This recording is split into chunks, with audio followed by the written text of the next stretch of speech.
नमस्कार, जोहार भारत मित्र देख रहे हैं आप। मेरे नाम अभिषेक भारती है, सहयोगी चित्रंजन हमारे साथ में। और हम आपको हजारीबाग में केरेडारी का एक वीडियो दिखाते हैं। इस वीडियो में आपको योगेंद्र साहब हाथ में तीर धनुष पकड़ करके नजर आ रहे होंगे। असल में ये केरेडारी में संचालित सीबीसीएमपी एनटीपीसी जमीन और घर के मुआवजे को लेकर चल रहा विवाद तेज हो गया है। आज पूर्व मंत्री योगेंद्र साहब तीर धनुष लेके माइंस क्षेत्र में उतर आए और अपने समर्थकों और रैयतों के साथ माइंस बंद करवा दी। योगेंद्र साहब का कहना है कि कंपनी द्वारा जमीन और घर का उचित मुआवजा नहीं दिया जा रहा है। इस मुद्दे पर लगातार आंदोलन चल रहा है, लेकिन अब तक न तो प्रशासन न ही कंपनी की ओर से कोई ठोस वार्ता की पहल हुई है। वार्ता नहीं होने से नाराज होकर उन्होंने रैयतों और समर्थकों के साथ मिलकर माइंस का काम ठप करवा दिया है, जिसका वीडियो आप देख रहे हैं। पहले पूरे ऑडियो के साथ इस वीडियो को देखिए। एनटीपीसी मुर्दाबाद, इतनी कंपनी मुर्दाबाद। पुलिसिया गुंडागर्दी बंद करो, पुलिसिया गुंडागर्दी बंद करो। पुलिस का साठ गार्ड अब नहीं चलेगा, पुलिस का साठ गार्ड अब नहीं चलेगा। एनटीपीसी मुर्दाबाद, इतनी कंपनी मुर्दाबाद। घर मकान तोड़ना बंद करो, अधिकारियों के मिली भगत से शोषण करना बंद करो, फर्जी मुकदमा करना बंद करो, जेल भेजना बंद करो। अब शोषण बर्दाश्त नहीं करेंगे। देख लिया आपने। अब चलिए हम आपको एक सोशल मीडिया पोस्ट दिखाते हैं। ये पूर्व विधायक अंबा प्रसाद, जो योगेंद्र साहब की बेटी है, उनका ये सोशल मीडिया पोस्ट है। इस सोशल मीडिया पोस्ट को जब आप पूरा देखेंगे तो आपको एक ऐसी लड़की का ये पोस्ट नजर आएगा जिसकी पार्टी सत्ता में तो है, लेकिन जिसकी कोई सुन ही नहीं रहा है।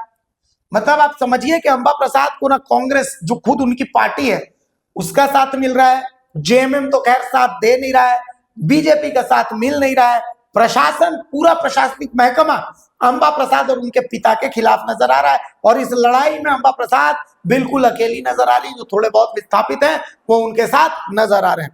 अब सहयोगी चित्रंजन के पास हम चलेंगे, लेकिन उससे पहले चित्रंजन कांग्रेस कार्यालय में थे, जहां पर उन्होंने कांग्रेस से पूछ डाला कि सर, अंबा प्रसाद का आप लोग साथ क्यों नहीं दे रहे हैं। जिसका जवाब क्या आया वो हम आपको सुनाते हैं, वो सुन लीजिए, फिर हम आगे बातचीत करते हैं। मुझे ये लगता है कि प्रश्न करना हर व्यक्ति का नैतिक अधिकार होता है, लेकिन अगर कोई सरकार से अगर कहीं किसी प्रकार की कोई परेशानी है तो उसके लिए कांग्रेस पार्टी का एक उचित प्लेटफॉर्म है। और हमें लगता है कि उस प्लेटफॉर्म में बात करने से कहीं ना कहीं उनकी बातें भी प्रखरता के साथ सुनी जाएगी और बातें में भी प्रखरता होगी।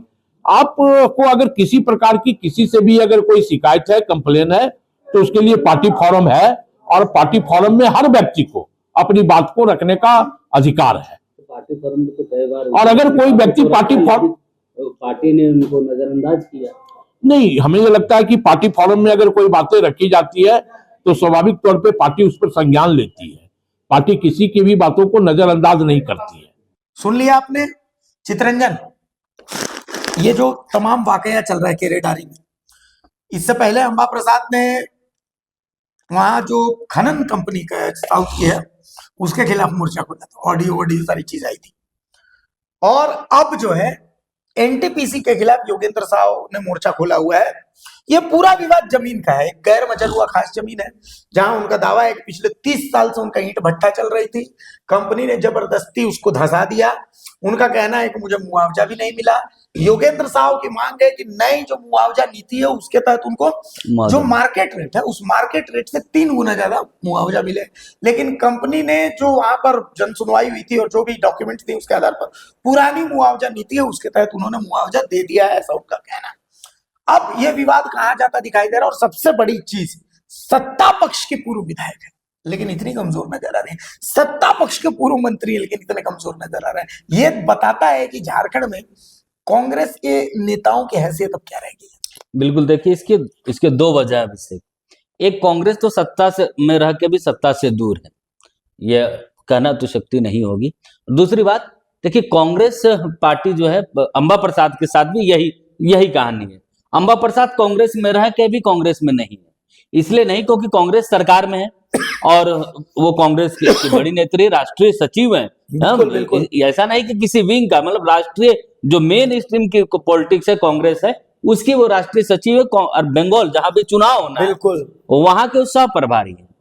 यानी कि पूरा परिवार कांग्रेसी, योगेंद्र साहब पूर्व मंत्री, पूर्व विधायक, निर्मला पूर्व देवी। मंत्री, निर्मला देवी पूर्व विधायक, अंबा प्रसाद पूर्व विधायक। जी। यानी एक परिवार, ऐसा परिवार जिनके घर से 3-3 पूर्व विधायक, तीनों कांग्रेस के बड़े नेता। अंबा प्रसाद राष्ट्रीय सचिव तो ऐसे नहीं बना दिया गया होगा, कुछ तो रहा होगा उनमें। बिल्कुल बिल्कुल बिल्कुल। इसके बाद में झारखंड में ही वो जो है वो हार जा रही है, अपने ही पार्टी से वो हार जा रही है। इसलिए हार रही क्योंकि पार्टी में उनका साथ नहीं। देखिए आज जब कांग्रेस से पूछा गया, बोला पार्टी फार्म पे ये बात उनको रखनी चाहिए। लेकिन कुछ वक्त पहले जब योगेंद्र साहब से हमारी बातचीत हो रही थी, जब उन्होंने भारत मित्र को इंटरव्यू दिया था, जब मैंने उनसे बातचीत की थी, उन्होंने कहा था कि पार्टी फार्म पे मैंने कई बार बातों को रखा। आपको याद होगा कि कांग्रेस पार्टी ने जो है प्रभारी के राजू के नेतृत्व एक टीम बनाई, जांच कमेटी बनाई। उस कमेटी में जो है सुरेश बैठा जो विधायक है वो भी उस कमेटी में थे। उन्होंने एक रिपोर्ट बना कर दी थी के राजू को। और जहां तक मुझे उस रिपोर्ट के बारे में जो जानकारी है, कि उस रिपोर्ट में वो योगेंद्र साहब के पक्ष में था कि जो स्थानीय जो पुलिस है, स्थानीय जो प्रशासन है और जो कंपनी है, वो किस तरीके से विधायक को परेशान कर रही है। और इसके पीछे की वजह है वहां का लोकल पॉलिटिक्स। देखिए अब आपको पार्टी, क्योंकि योगेंद्र साहब जानते हैं, उनका पूरा परिवार जानता है कि पार्टी मुझे इस क्षेत्र से चुनाव नहीं जिता सकती।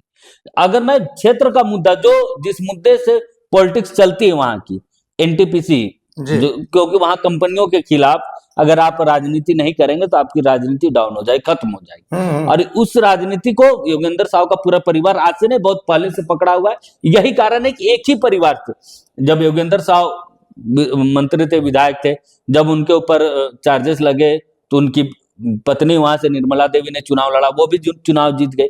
ऐसा तो नहीं कि डर भय से लोग वोट दे देते हैं, ऐसा कुछ तो उनका पकड़ मजबूत होगा, कुछ तो उन्होंने उस क्षेत्र में ऐसा काम किया होगा, ऐसे मुद्दों को उठाते होंगे जिन मुद्दों पर उनको वोट मिलता होगा। उसके बाद उनकी बेटी चुनाव लड़ी, उनकी बेटी भी चुनाव जीत गई। अब सोचिए एक परिवार से अगर 3-3 लोग विधायक बन के आ रहे हैं, इसका मतलब कुछ तो कारण है, कुछ तो इनके पास सकारात्मक चीज मुद्दे हैं, लोग बिल्कुल, जिसके कारण, और यही कारण कुछ चीज को योगेंद्र साहब छोड़ना नहीं चाहते। अब देखिए स्थानीय प्रशासन किसकी? सरकार की। लेकिन सरकार से कोई सहयोग नहीं, उल्टा सरकार, आपको याद होगा कि जिला बदर नहीं बल्कि राज्य बदर योगेंद्र साहब हो गए थे, उसके बाद भी सरकार में रखते। इसके लिए भी अंबा प्रसाद ने लंबा संघर्ष किया, प्रभारी सरकार में हेमंत सोरेन से लगातार प्रयास करते रहे कि किसी तरह राज्य बदर हट जाए। इसमें सरकार का भी अहम रोल होता है, क्योंकि आप सरकार में ये सारी चीजें स्वतः आप सोल्व कर सकते हैं, जहां तक मुझे जानकारी। अब सत्ता का इतना तो देखिए, सत्ता का पावर तो। इसमें एक और इंटरेस्टिंग चीज है, आप देखिए ना, अंबा प्रसाद की लड़ाई बीजेपी के सांसद से थी, बिल्कुल थी ना, तो ऐसा लगा कि भाई यहाँ तो कम से कम हेमंत सोरेन की मदद मिलेगी या फिर कांग्रेस आला कमान की मदद मिलेगी, लेकिन इस मामले में तो दोनों चुप रह गए थे। बिल्कुल, देखिए इसके पीछे क्या है कि कोई भी कंपनी अगर झारखंड में काम कर रही है तो यहाँ का लोकल जो गवर्नमेंट है उसको वो दरकिनार करके काम नहीं कर, उनके साथ कुछ तो बातचीत तो होती होगी, कुछ तो जो तालमेल होगा, तालमेल सरकारी तालमेल, मैं जो लीगल तालमेल होता होगा, वहां के जो अथॉरिटी होंगे बातचीत करते होंगे कि नहीं नियम कायदे में रखकर हम काम कर रहे हैं, बहुत सारी चीजें होती है। देखिए जब लोकल मतलब यानी कि कोई कंपनी है, उसके खिलाफ वहां का स्थानीय विधायक आप ही की सरकार के, आप ही का एक विंग है, पार्ट है, जो आपके सहयोगी पार्टी, उसके महत्वपूर्ण अंग है, उसके वो क्योंकि अभी ना वो पूर्व विधायक अंबा प्रसाद में, इससे पहले तो विधायक थे, विधायक रहते भी ये लड़ाई थी एनटीपीसी के खिलाफ, उनकी लड़ाई लगातार थी, लेकिन उस वक्त भी वो सरकार में रह के भी अलग थलग पड़ गई थी अंबा प्रसाद, और पूरा उनका परिवार अलग थलग। यही कारण है कि इस बार जब वो चुनाव हुआ तो इसमें जो सहयोग, ये ऑफ द रिकॉर्ड भी वो बोलते हैं, योगेंद्र साहब भी उन्होंने खुलकर कई मंचों में कहा है कि जो सहयोग पार्टी की तरफ से, सरकार की तरफ से, गठबंधन की तरफ से मिलना चाहिए था, वो सहयोग उनको चुनाव के वक्त नहीं मिला, जिसके कारण वो चुनाव हार गए। और देखिए चुनाव हारने की क्या, क्योंकि एक ही विधानसभा से एक ही परिवार के अगर लोग विधायक रहते तो एक वहां के लोकल लोगों में, स्थानीय लोगों में एक भाव आता है कि अब एक बार बदला जाए, ये भी एक वजह होता है। लेकिन उन्होंने ये आरोप लगाया था कि उनको सहयोग नहीं मिला। टिकट तो मिल गया लेकिन सहयोग, और टिकट के लिए भी इतनी आसानी से टिकट नहीं मिला। अंबा प्रसाद के ऊपर भी कई आरोप लगे थे कि वो बीजेपी के संपर्क में है, बीजेपी जा सकती है तो उनकी बहन चुनाव लड़ सकती है, तो वो लोकसभा का ये कर रही है। बिल्कुल, जबकि देखिए वो राष्ट्रीय संगठन में राष्ट्रीय नेतृत्व वो कर रहे हैं, इसके बावजूद जो है उनको संघर्ष करना पड़ा था। चुनाव हार गए, उसके बाद भी संघर्ष जारी। ना पार्टी में देखिए, जब आपकी बातें अपने आपके घर में नहीं सुनी जाए तो आप समझ लीजिए कि आपको दूसरे घर में कैसे आप भरोसा कर सकते हैं। बिल्कुल। यही कर, क्योंकि पार्टी ही इनके तरफ से स्टैंड नहीं ले पा रही, जिसके कारण सरकार में भी इसका अंबा प्रसाद या फिर योगेंद्र साहब के परिवार का कुछ भी सुना नहीं जा रहा, और सत्ता में रह के प्रशासन जो इनके खिलाफ हो गई। और प्रशासन, क्योंकि हाल के दिनों की आप वीडियो अगर योगेंद्र साहब के देखेंगे तो सबसे ज्यादा एनटीपीसी से भी ज्यादा गुस्सा स्थानीय प्रशासन पर। हाँ, बहुत ज्यादा और बड़ा आरोप, देखिए अगर विपक्ष आरोप लगाए सरकार पर तो समझ में आता है कि वो राजनीति करने के लिए आरोप लगाए, लेकिन हाल के दिनों में योगेंद्र साहब ने एक बड़ा आरोप लगाया था सरकार पे कि कैसे भ्रष्टाचार का अड्डा पोस्टिंग पूरे कि सरकार पैसा, यानी कि पैसा देकर अगर आप थानेदार है, आपको कोई मनचाहा पद चाहिए, थाना चाहिए, तो आप पैसे दीजिए, आपको आसानी से मिल जाए। ये आरोप उन्होंने कहा कि वहां के जो अधिकारी हैं, जो कर्मचारी हैं, वो पैसे देकर पोस्टिंग लेते हैं राज्य में, यानी भ्रष्टाचार का अड्डा। मतलब ट्रांसफर पोस्टिंग की बातें सिर्फ विपक्ष और नेता प्रतिपक्ष बाबूलाल मरांडी या बीजेपी के नेता, आंसू के नेता कर रहे थे। लेकिन इस बार तो इस बार की सरकार में उन्हीं के गठबंधन साथी जो है, उनके ही पूर्व मंत्री, ऐसे नहीं गया उन्होंने कुछ, वो भी मंत्री रहे हुए, उनकी बेटी विधायक रही हुई, यानी करीब से उन्होंने पूरा सत्ता देखा है। बिल्कुल। इसलिए ये आरोप निराधार नहीं हो सकते। उनके आरोप में कुछ तो है, तब तो इतने दम खम के साथ उन्होंने ये आरोप लगाया। बड़ा आरोप है ये। हालांकि देखिए योगेंद्र साहब के साथ अभी चीजें उनके साथ नहीं चल रही, इसलिए उनकी बातों को इतनी जगह नहीं दी। योगेंद्र जी साहब को उतनी जगह इसलिए नहीं मिलती है क्योंकि एक आरोप योगेंद्र साहब पर हमेशा से ये लगता रहा है कि उस क्षेत्र में उनकी रंगदारी चलती है। कई ऐसे ऑडियो, कई ऐसे वीडियो हैं जो पब्लिक डोमेन में, जिसमें योगेंद्र साहब किसी को धमकी देते और इस तरीके के विवादों से उनका नाता रहा है। लेकिन योगेंद्र साहब के बाद जब अंबा प्रसाद सीन में आ जाती है, चूंकि अंबा प्रसाद के ऊपर इस तरीके के आरोप नहीं लगे, और अंबा प्रसाद अगर इस तरीके की बात कह रही है, उन्होंने कल जो सोशल मीडिया पोस्ट किया उसमें आप देखिएगा कि कॉर्पोरेट जो है जी, कैसे वो आपको एक सिंहासन पर बैठा दिखेगा और नतमस्तक नजर आएगा आपको। डीसी और एसपी, मतलब एक प्रशासन जो है वो आपको नतमस्तक नजर आएगा। इसी कॉर्पोरेट पर एक मैं बात कहना चाहूंगा विषय। देखिए कांग्रेस या फिर जेएमएम बीजेपी पे बड़ा आरोप लगाती कॉर्पोरेट घरानों का कि कॉर्पोरेट घरानों से घिरी हुई पार्टी बीजेपी है। तो एनटीपीसी कहाँ काम कर रही है? झारखंड में। कौन उसके खिलाफ आवाज उठा रहा है? आप ही के पार्टी की एक पूर्व विधायक है जो आप ही के पार्टी के राष्ट्रीय सचिव है। सही बात है। वही आवाज उठा रही है, कॉर्पोरेट घराने के खिलाफ आवाज उठा रहे कि वो यहाँ के लोगों का शोषित कर रहा है, शोषण कर रहा है, लेकिन पार्टी का साथ नहीं मिला। यानी कि कहने के लिए कॉर्पोरेट घरानों से सब घिरे हुए, इस नमामि में सब कोई नंगे, हम भी और आप भी। यही स्थिति, वर्तमान स्थिति राजनीति में दिखती है। तो राजनीति का चाल और चरित्र यही होता है, ना कोई परमानेंट दोस्त होता है, ना कोई परमानेंट दुश्मन होता है, और सब चलनी होते हैं जिनके दामन में खुद 100 छेद होते हैं। फिलहाल कांग्रेस की यही स्थिति है। यही जेएमएम, यही कांग्रेस पानी पी पी करके अडानी अंबानी करते रहते हैं।